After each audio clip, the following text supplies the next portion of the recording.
Hello guys, once again the question of the week in TrackMania, and once again it's uploaded on a Tuesday, so not a Monday, and I guess this will be the way we do it moving forward. Fuck Mondays, let's just do it on Tuesdays. The question of this week is related to the TrackMania Grand League. We had 3 steps so far, and next Sunday will actually be a break, so I thought why not sum it up so far, what is my impressions of it, and then see what your impressions of it is. The question is simple: is the TrackMania Grand League living up to your expectations so far? For me, it's sort of a divided question. You have to sort of think about the expectations before the event was announced and then after the event was announced. Before it was announced, I of course had the expectations of some sort of offline events, other potential tournaments, and so on. But after the announcement, I realized that that is probably not going to happen, and we are with the TrackMania Grand League for the first half of this year. So my expectations are going to be now compared to the announced or the expectations I had once it was announced. And first off, I just want to say that so far I like it better than I thought I would do. I enjoy watching the game more than I do, but I still see some problems here and there.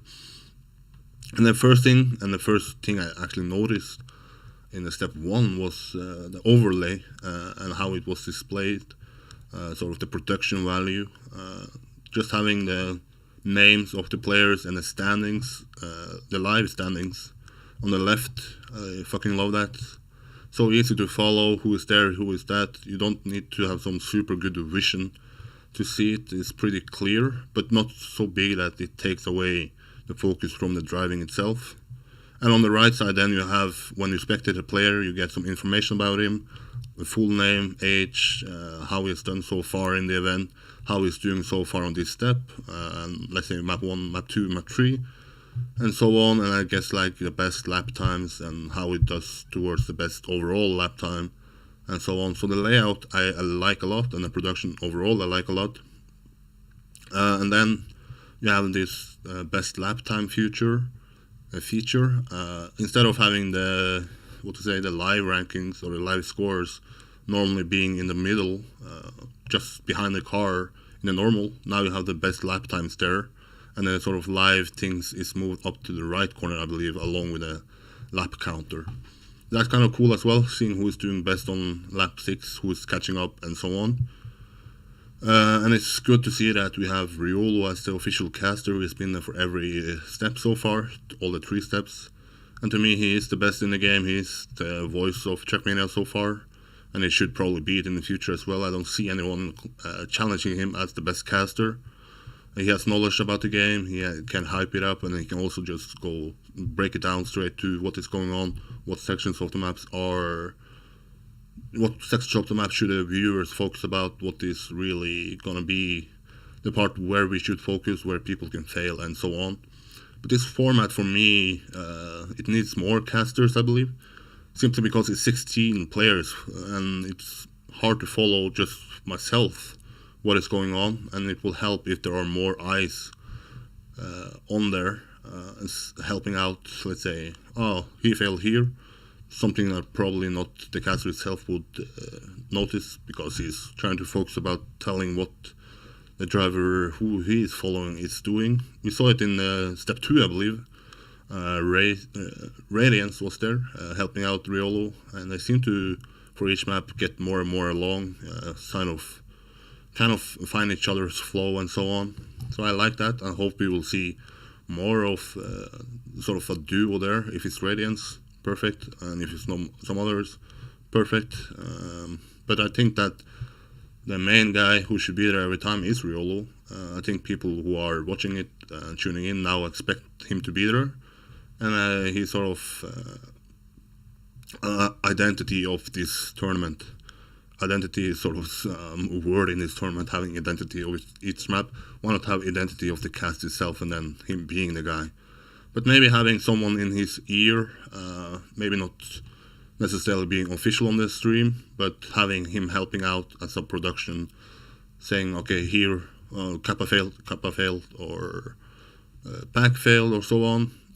So more people just watching and helping out, because I also have problems myself trying to follow the spectating guy and also trying to follow the list.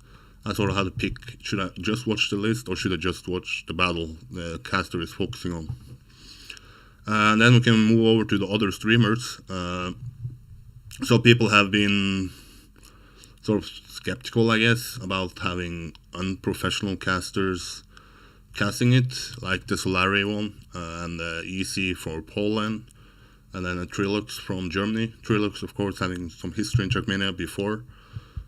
I don't mind them. I actually like having sort of a casual approach as well to casting, but I will also favor having an option for, let's say, French viewers to have a more professional cast, if not the Solari one is good enough. And so far I can just read what people are saying. They say that they don't know too much about what is happening, but are still improving for every race. But maybe have an official, let's say, Mania Planet France channel where Ceramics or Wingo Bear or anybody else who follows the game can be there and comment. As well as having that for Germany. Germany is the second biggest country in TrackMania, I believe. So why not offer them also a German cast? And the good part about having these sort of influencers is that we bring a bigger number to TrackMania. I believe the first day had close to 20,000 viewers. And the step 3, if I remember correctly, around 14,000 viewers. But those numbers are mainly on the Solaris channel, of course, because they are a big channel. So it's not like the Mania Planet channel overall has blown up. I think it's pretty stable, around 400 to 500 viewers. As well as you see on the YouTube channel for the VODs, I think they're also pretty stable. It's not like they are blown up in any way. But hopefully those influencers will be able to catch some viewers, and then they can go more into enjoying the professional cast of the game, and then falling in love with TrackMania as well. Also, we have this rule about not allowing point of view streams. I guess that mainly affects spam, but we also have, of course, Brand could have streamed, Carl Jr. could have streamed, Scrappy could have streamed, and probably some others as well. I would allow it simply because it's easier for players to attach to, let's say, a personal player rather than a stream. The Mania Planet stream is just live on Sundays when it's TrackMania Grand League, so it's not like they can see any other TrackMania content. But let's say they are following Solaris stream, they press TrackMania's 2 Stadium, then they can see, oh, I can check Carl Jr.'s view, I can check Spam's point of view. They press that view, they like it, they press follow, but then they can also see TrackMania views during the week, see their training sessions and so on. Probably easier to get them to like TrackMania then and feel some sort of attachment to the game. Let's move on to the format overall. I already said it since the start. My biggest problem is the point reductions and having, if you finish behind number 8, you lose all your points. I still don't understand what that is good for. Sure, it might add some more fun and some more excitements, but in the end it just leaves, it just makes me feel like maybe not the best player won. At least the first step I felt like Scrappy or Carl Jr. was the best one, but Scrappy ended up being 16th or 15th, I believe. Still don't matter, it was last. I would rather favor something like top 8 getting a lot more points and then maybe 9 to 16 getting 0 points. You get punished on that map, but not punished on the other maps. So it will show off that, okay, he sucked on that map, but still was good on the other 4 maps, right? And yeah, eventually if you're good on 5 maps, then you will benefit. Also the sort of announcement of the map order, not sure if I'm like that. Simply because now you allow at least players to have 1 or 2 map tactic. Because if you are good on the 2 first maps and suck on map 3, why did it matter to be good on 1 and 2 maps? You should rather just focus on map 4 or 5. Sure, you end up with good battles, but yeah, you end up with the potential of having one who is good on 1 map, beating someone who is good on 5 maps in the end, and not having the guy who's the best on that step winning it all. But let's see. I also wanted to make a point about the points about each step added together. So now that Carl Jr. got 90 points on step 3, he got that added in total to his overall points, rather than having some sort of strict points. Let's say if you finish first, you get 30 points. second you get 25 points and so on, and those are added together. Now Carl Jr. has 200 points or over that, and the next one has 60 points or so. So it's pretty safe to say that we have a big favorite here, and it's Carl Jr.